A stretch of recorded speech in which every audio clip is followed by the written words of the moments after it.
We are here in the studio with one of the greatest musicians of our generation. This is Mick Jagger. I'm here with Henry the Hi-Hat Harrelson. Actually, that's Henry the Hi-Hat Harrison. Oh, much obliged. Yeah, so I did a lot of drumming back in my day. I started off as just a drummer using my mum's washboard, and it was very fun, but what ended up Excuse me, did you just say that you started drumming using your mom's washboard?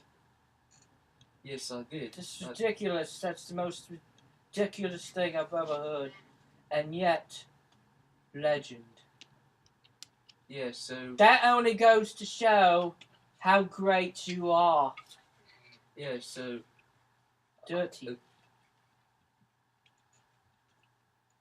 Anyways, what I remember doing is, Can we get a demonstration of you hitting that hi-hat of yours? Yeah, so the hi-hat is a very varied instrument. Wait a minute, before you do that, we didn't get to interview you first. Okay, so I've done a lot of tracks over the years. I was doing them with the Beatles, you might have heard my song, Henry the Hi-Hat Harrison Tries to Keep Up with Ringo. Of course, legendary song, classic. And you have also heard me on Led Zeppelin songs when John Bonham was too drunk to play.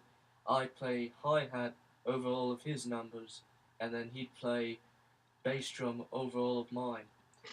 That's really fascinating, because I am Mick Jagger, I'm very close to the Beatles, I made a lot of great songs like Lick It Up.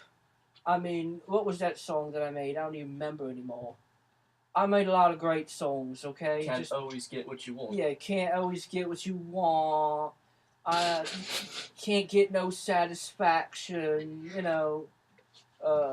Mommy's Little Helper, all those great rock and roll songs. Didn't Keith Richards write I Can't Get No Satisfaction? Whatever, it was a collaboration. We both wrote everything,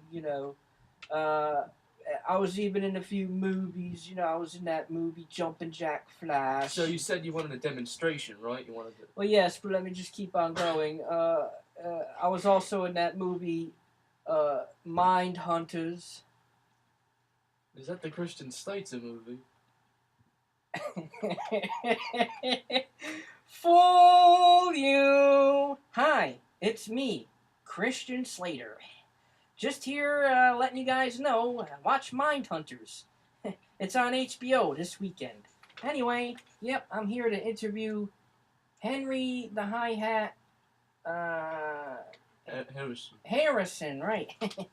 Why don't you show me a little demonstration there on that hi-hat? Alright, so one of the interesting things about the hi-hat, mine's a little bit beat up here, if you could say. The lip of it is a bit torn up. So one of the most crucial things is your throne. The throne you sit on has to be squeaky. Can you hear that? Can you hear that? Can you put the microphone? Yeah. Wow, that is a really great seat that you're sitting on there. Did you just soil yourself? Not yet, but I did from yesterday. So, the hi-hat is a very varied instrument. You can press it down with your foot like this. And that's how you can get kind of like that waltz beat.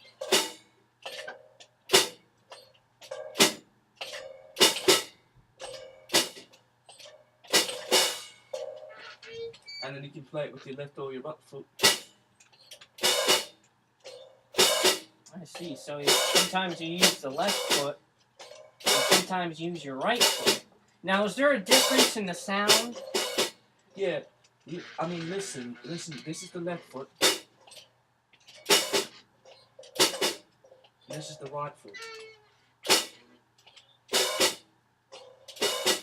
Wow, it's incredible. You're right. There is a slight difference. Exactly. Your everyday average Joe off the streets wouldn't recognize it. But a true musician with a true ear for sound Exactly. will dig it, man. He'll know the difference between the two, man. Yeah.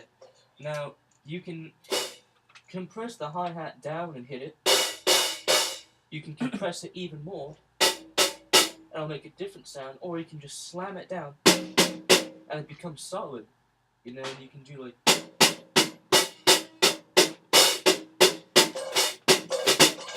Whenever you release your foot off the pedal, it makes a different sound. So every time you hear it, like his foot's on the pedal. No, it's... But then when it goes... No. When it opens up... Yeah, it's because he's taking his foot. It's off the pedal. I see. You know, it's like, Wow, that's great. Yeah, you know, I blow people's minds regularly with my, cymbal hitting. Do you ever consider maybe,